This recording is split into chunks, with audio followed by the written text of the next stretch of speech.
अस्सलामुअलैकुम, मैं हूं हस्सामुर रहमान और आप देख रहे हैं विजिबल साइंस। आज का हमारा टॉपिक ऑफ डिस्कशन है स्ट्रक्चरल होमोलॉजी। इसको मैंने स्टूडेंट के पॉइंट ऑफ व्यू से तैयार किया है और आपके जहन में जितने भी क्वेश्चंस होंगे उन सबको मैंने एड्रेस किया, लिहाजा मुकम्मल लेक्चर सुनिएगा।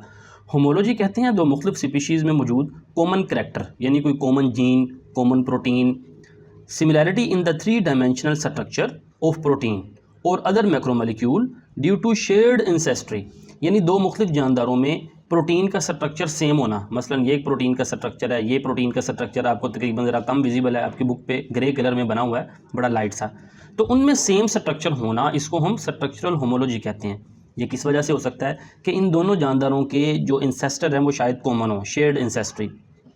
Protein with the similar structure often perform similar function, यानी जब स्ट्रक्चर सेम होगा तो आमतौर पर उनका फंक्शन भी सेम होता है।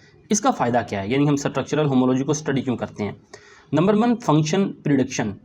Structural homology helps in predicting the function of newly discovered protein, यानी प्रोटीन नई डिस्कवर हुई है, उसका फंक्शन हम पहले से मौजूद प्रोटीन जो कि जिसका हमें पता है उससे मुआजना करके प्रिडिक्शन कर लेते हैं कि इसका फंक्शन इस तरह से होगा। ये मिसाल भी इसी के मुतल्लक है, मैं इंशाल्लाह मिसाल को आखिर में डिस्कस करूँगा। दूसरा, ड्रग डिज़ाइन।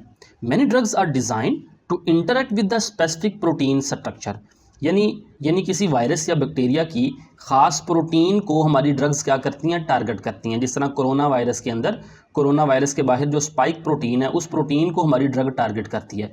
तो अगर हम प्रोटीन का स्ट्रक्चर एग्जैक्टली जान लेंगे तो हम उस स्ट्रक्चर के मुताबिक ऐसी ड्रग यानी मेडिसिन तैयार करेंगे जो उस प्रोटीन के उस स्ट्रक्चर को टारगेट करेगी। तो ये इस पॉइंट में यही बता रहा है।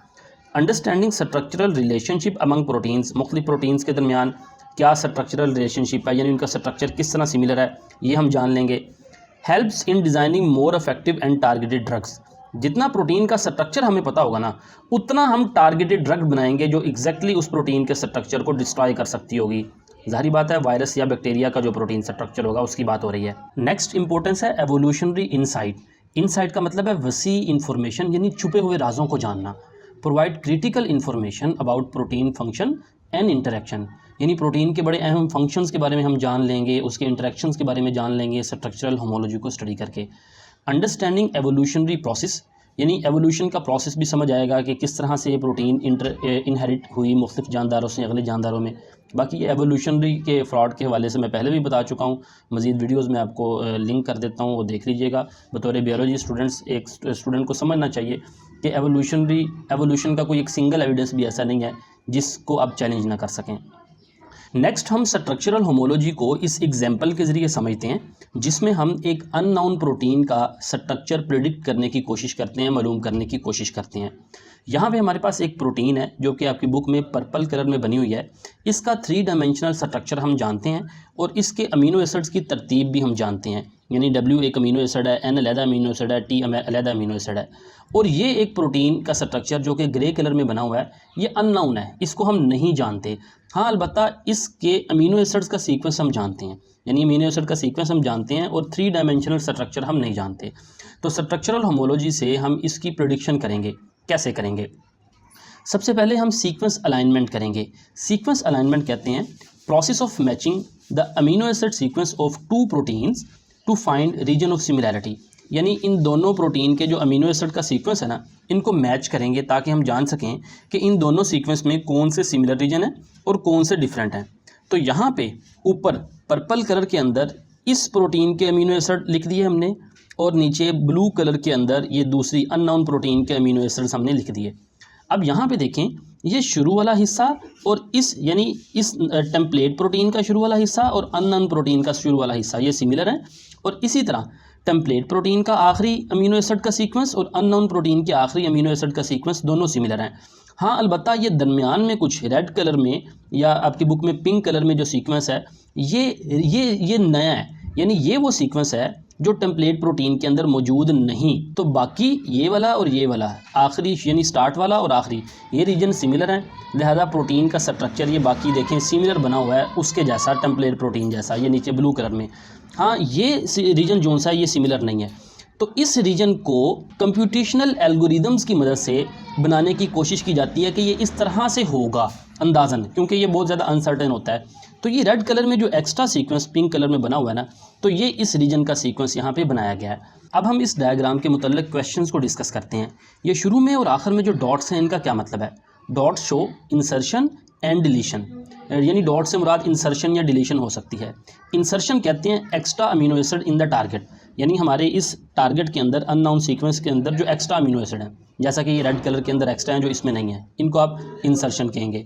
डिलीशन से मुराद है missing amino acid in the target, अगर टारगेट में कोई अमीनो एसिड मिसिंग हो जो हमारे टेम्पलेट में ना हो तो उसको हम डिलीशन कहते हैं। नेक्स्ट क्वेश्चन आपके जहन में आ रहा होगा कि ये जो टारगेट अमीनो एसिड के अमीनो एसिड यानी टारगेट के अमीनो एसिड हैं वो CSDA से शुरू हो रहे हैं, जबकि यहाँ पे भी वो टारगेट का सीक्वेंस ही लिखा हुआ है, लेकिन यहाँ पे CSDA आगे दरमियान से शुरू हो रहा है, लेकिन स्टार्ट पे WNSP है, यहाँ पे स्टार्ट पे वो नहीं है। तो ये जान लें यहाँ पे जो अमीनो एसिड का सीक्वेंस है ना, ये एक किस्म का स्क्रीनशॉट लिखा हुआ है उन्होंने, या आप कह लें शॉर्टली लिखा हुआ है, उसे नामुकम्मल लिखा हुआ है।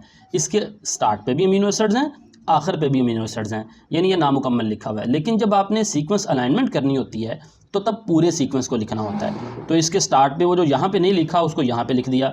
इसी तरह आखिर यहाँ पे देखें, ये आखिर पे ये ए पे ख़त्म हो रहा है तो ए यहाँ पे है, और वो जो एक्स्ट्रा है वो यहाँ पे नहीं लिखा, उसने यहाँ पे लिख दिया। फिर अगला क्वेश्चन आपके ज़हन में ये आएगा कि ये अमीनो एसिड और ये अमीनो एसिड एग्जैक्टली सिमिलर तो नहीं है, इसी तरह ये भी और ये भी एग्जैक्टली सिमिलर नहीं है। देखें ये एग्जैक्टली सिमिलर नहीं होते, लेकिन इन अमीनो एसिड का और इन अमीनो एसिड का जो 3D स्ट्रक्चर है ना वो तकरीबन सिमिलर होता है। तो अब कह लें एग्जैक्टली सिमिलर नहीं है, तकरीबन सिमिलर है। तो इसको मैं एक मिसाल से यहाँ पे इसको इस तरह मिसाल समझें। ये फ़र्ज़ करें ये टेम्पलेट सीक्वेंस है, ये ऊपर वाला, और ये नीचे टारगेट यानी अननोन सीक्वेंस है। टेम्पलेट सीक्वेंस को हमने रीड किया तो ये सेंटेंस बना the quick brown fox jump, और टारगेट सीक्वेंस को जब हमने रीड किया तो सेंटेंस बना the fast brown fox jumps high, यानी क्विक की जगह लफ्ज़ फास्ट आ गया जो कि सिमिलर है।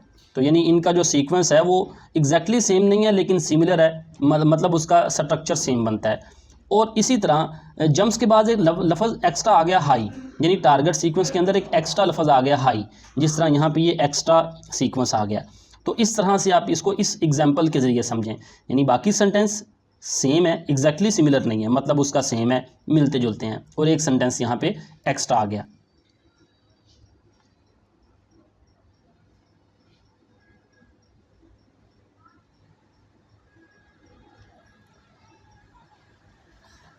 फिर एक जहन में सवाल आएगा कि अगर हम इस अननोन प्रोटीन का अमीनो एसिड सीक्वेंस जानते हैं और 3D स्ट्रक्चर फिर क्यों नहीं जानते, यानी हमें इसका कैसे पता चला। देखें जो अमीनो एसिड सीक्वेंस होता है ना, ये प्राइमरी स्ट्रक्चर होता है जिसमें अमीनो एसिड एक सीधी चेन में एक स्ट्रिंग के अंदर जुड़े होते हैं, क्योंकि प्रोटीन के 4 स्ट्रक्चर होते हैं, प्राइमरी, सेकेंडरी, टर्शरी, क्वार्टरी। ये प्राइमरी स्ट्रक्चर होता है, लेकिन ये जो स्ट्रक्चर है ये 3 डायमेंशनल स्ट्रक्चर है। प्राइमरी स्ट्रक्चर को मालूम करना आसान होता है, लेकिन उससे वो 3 डायमेंशनल स्ट्रक्चर कैसे बनता है ये बड़ा डिफ़िकल्ट होता है, क्योंकि जैसा कि पीछे हमने पढ़ा कि एक्सरे क्रिस्टलोग्राफी के ज़रिए हम 3 डायमेंशनल स्ट्रक्चर मालूम करते हैं, लेकिन उसके अंदर हर प्रोटीन का क्रिस्टल ही नहीं बनता, और ऊपर से क्रिस्टल का बनना ये बड़ा लंबा प्रोसेस है, और उसके स्ट्रक्चर को मालूम करना 3D ये कई सालों पर मुश्तमिल प्रोसेस है। इस वजह से हम स्ट्रक्चरल होमोलॉजी के ज़रिए यानी कंपेयर करके उसके स्ट्रक्चर को मालूम करने की कोशिश करते हैं। तो ये था आज का लेक्चर, उम्मीद है आपको समझ आई होगी। फीडबैक ज़रूर दीजिएगा, दुआ में याद रखिएगा। अस्सलाम वालेकुम रहमतुल्लाहि व बरकातुहू।